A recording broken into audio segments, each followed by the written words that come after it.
आगच्छन्तु विद्यार्थिनः कारक प्रकरणं पठामः। और कारक प्रकरण का अब हम आपके सामने भाग 2 यानी द्वितीय भाग है, यानी दूसरे भाग को लेकर आपके सामने प्रस्तुत है। इससे पहले बच्चों हम भाग 1 में प्रथम में हम कारक के बारे में जान चुके हैं, कारक विभक्तियों के बारे में जान चुके हैं, उपपद विभक्तियों के बारे में जान चुके हैं, कारक का सामान्य परिचय जान चुके हैं। आइए अब हम कारक का पहला भाग कर्ता कारक प्रथमा विभक्ति का अध्ययन करेंगे। प्रथमा विभक्ति को देखते हैं प्यारे बच्चों। प्रथमा विभक्ति का जो मूल सूत्र है प्रातिपदिकार्थ लिंग परिमाण वचन मात्रे प्रथमा। जो यह सूत्र क्या कहता है, देखो प्रातिपदिकार्थ मात्रे लिंग मात्राधिक्य संख्या मात्रे च प्रथमा स्यात्। अब इस सूत्र को हम समझे तो प्रातिपदिकार्थ मात्र में पहली बात, दूसरी है लिंग, तीसरा है परिमाण, चौथा है वचन में कौन सी विभक्ति होती है, प्रथमा विभक्ति होती है। अर्थात प्रातिपदिकार्थ मात्रे लिंग मात्राधिक्य लिंग और मात्रा इनके और संख्या मात्र में कौन सी विभक्ति होती है, प्रथमा विभक्ति होती है। प्रातिपदिक कार्य में मात्र में, लिंग मात्र में, परिमाण मात्र में और वचन मात्र में प्रथमा विभक्ति होती है। इनको उदाहरणों से और समझेंगे बच्चों। तो हमारा सूत्र है प्रातिपदिकार्थ लिंग परिमाण वचन मात्रे प्रथमा। प्रातिपदिकार्थ के अर्थ में, लिंग के अर्थ में, परिमाण के अर्थ में, वचन के अर्थ में, मात्रा के अर्थ में प्रथमा विभक्ति होती है। तो प्रातिपदिक अर्थ को मैंने स्पष्ट करने की कोशिश की है, जैसे जिनकी सत्ता सुनिश्चित हो, जिनकी सत्ता क्या हो, सुनिश्चित हो, और अर्थात जिनका लिंग सुनिश्चित हो, वे क्या कहलाते हैं, प्रातिपदिकार्थ मात्र के उदाहरण होंगे। नियत लिंग व अलिंग वाले पद इसके उदाहरण हैं।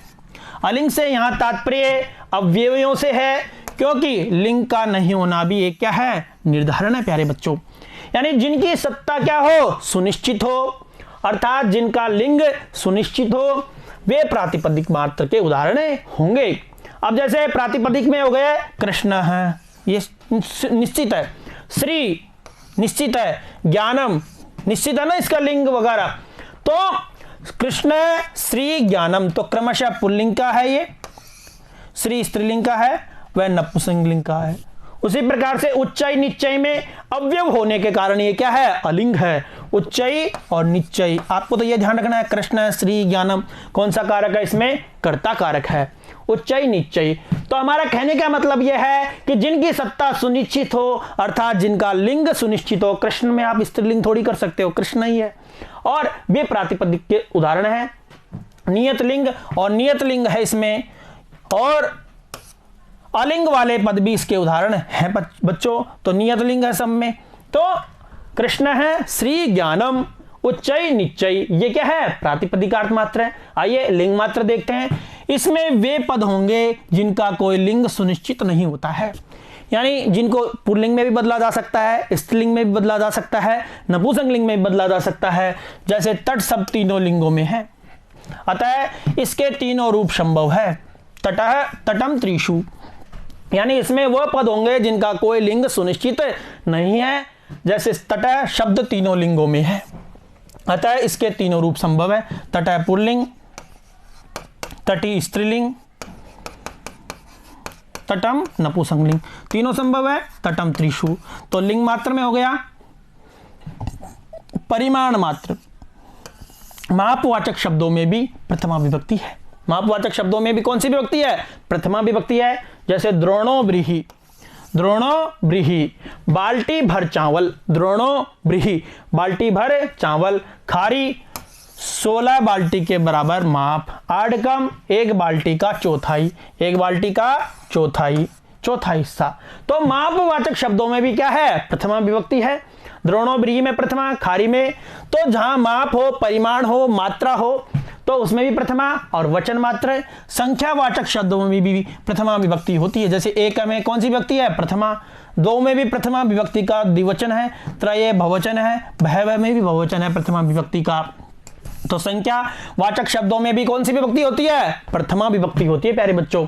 उसी प्रकार से तो हमारा जो सूत्र था कौन सा, प्रातिपदिकार्थ हो गया, लिंग प्रातिपदिकार्थ लिंग, परिमाण अगला हो गया परिमाण, और इसके अलावा वचन मात्रे प्रथमा, यानी प्रातिपदिक के अर्थ में, प्रातिपदिक में हमने इन उदाहरणों को देखा, कृष्ण है, श्री, ज्ञानम, उच्चई, निश्चय। इसके अलावा लिंग मात्र में तट, तटी, तटम देखा। इसके अलावा जो परिमाण था उसमें द्रोणो, ब्री, खारी, आडकम, इनको देखा। इसके अलावा जो अगला सूत्र था उसमें वचन मात्र यानी संख्या वाचक शब्दों में भी प्रथमा विभक्ति होती है। एक में जैसे प्रथमा है, एक वचन का रूप है, द्विवचन का रूप है, बहुवचन का, बहुवचन का, ये सब प्रथमा के रूप है। आइए दूसरा सूत्र देखते हैं, संबोधने च, यानी संबोधन में भी क्या होती है, प्रथमा विभक्ति होती है। हे राम, यानी आप शब्द रूप पढ़े होंगे, रामे, हे राम है, तो वो हे रामे में कौन सी विभक्ति है, विभक्ति तो प्रथमा है, वैसे वो क्या है, संबोधन है, तो संबोधन में भी प्रथमा विभक्ति होती है। अभिमुख करके ज्ञापन करना संबोधन कहलाता है। यानी हे राम, हे बालक, अपन बच्चे को पढ़ा रहे हैं तो हे बालक, हे छात्र, यदि ये संबोधन है प्यारे बच्चों। तो अभिमुख यानी सामने की ओर मुंह करके ज्ञापन करना यानी उसको इंगित करना ही क्या कहलाता है, संबोधन कहलाता है। अभिमुखी कृत्य बोधनम संबोधनम, यानी अभिमुख करके समझाना ही क्या कहलाता है, संबोधन कहलाता है।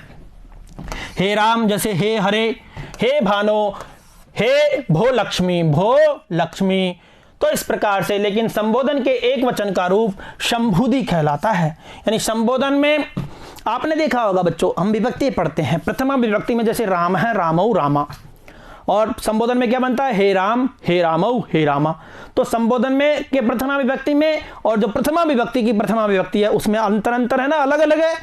तो यही तो मैं समझाने की कोशिश कर रहा हूं कि लेकिन संबोधन के एक वचन का रूप संबोधि कहलाता है, यानी वह एक वचन का रूप है, इसलिए वो क्या कहलाता है, संबोधि। इसका रूप प्रथमा विभक्ति के एक वचन के रूप से भिन्न होता है। इसका रूप हे राम यानी संबोधनवाची निशान भी इसमें लगता है।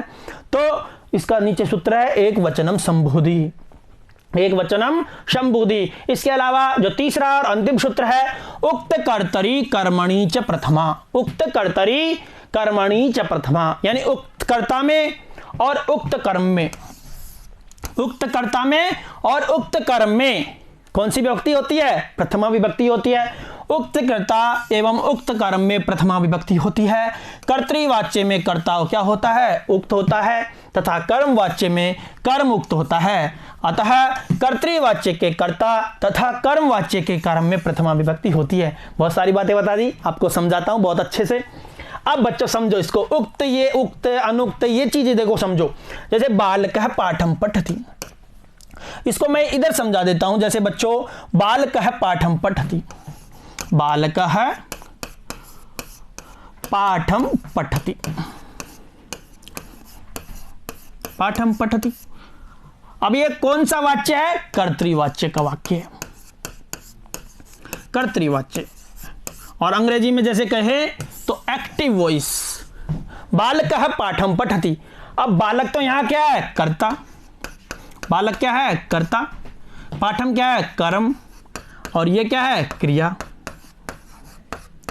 अब बच्चों मैं समझाने की यही तो कोशिश कर रहा हूं, क्या कह रहा हूं कि जिस उक्त और अनुक्त का हम, जैसे उक्त और अनुक्त का हम क्या करते हैं, कैसे पता लगाते हैं। यानी अब यहां पठति जो क्रिया है, बालकः पाठम पठति की जो क्रिया है, बालकः पाठम पठति, और इसको मान लो इसी चीज को मैं दूसरे शब्दों में दो बालक पढ़ते हैं, बालकौ पाठम पठत, यानी एक पाठ पढ़ते हैं।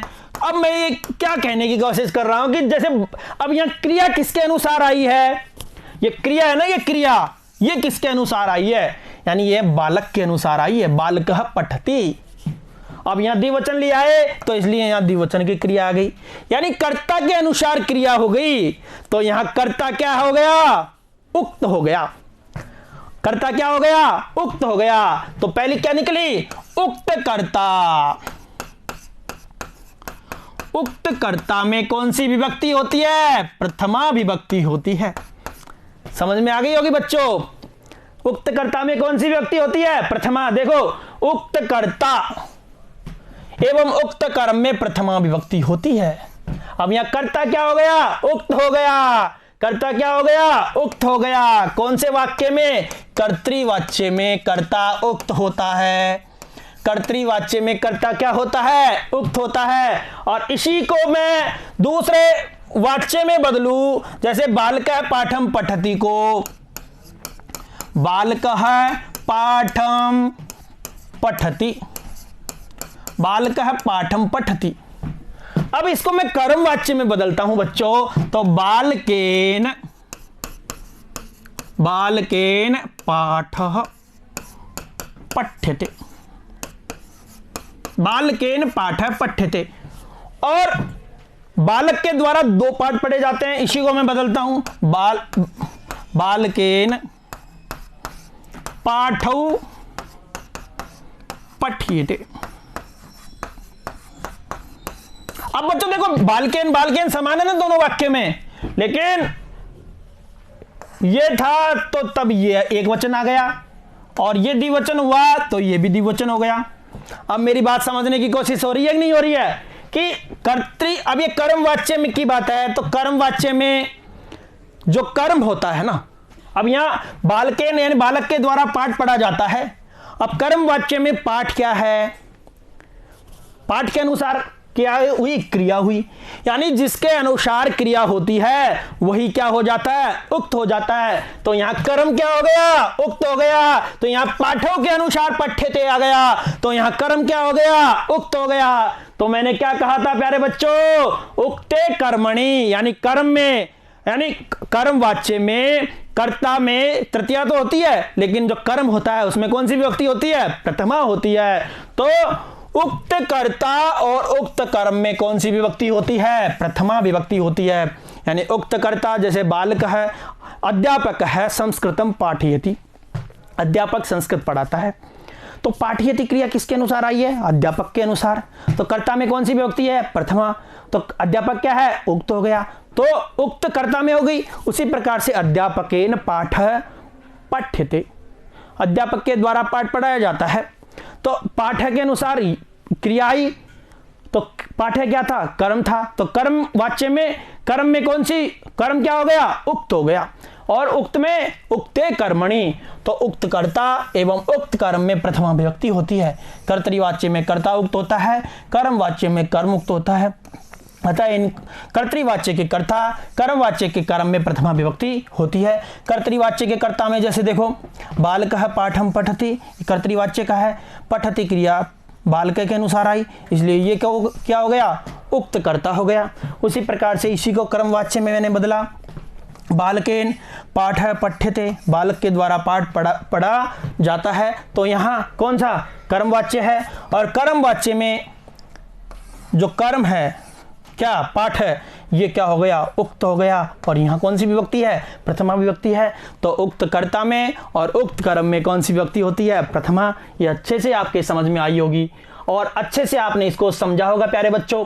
इसी के साथ ही आपका जो प्रथमा विभक्ति कर्ता कारक यहीं पूर्ण होता है। और अब हम द्वितीय भाग में, यानी इसके अगले वाले भाग में द्वितीय विभक्ति कर्म कारक के साथ में फिर मिलते हैं। धन्यवाद। नमो नमः।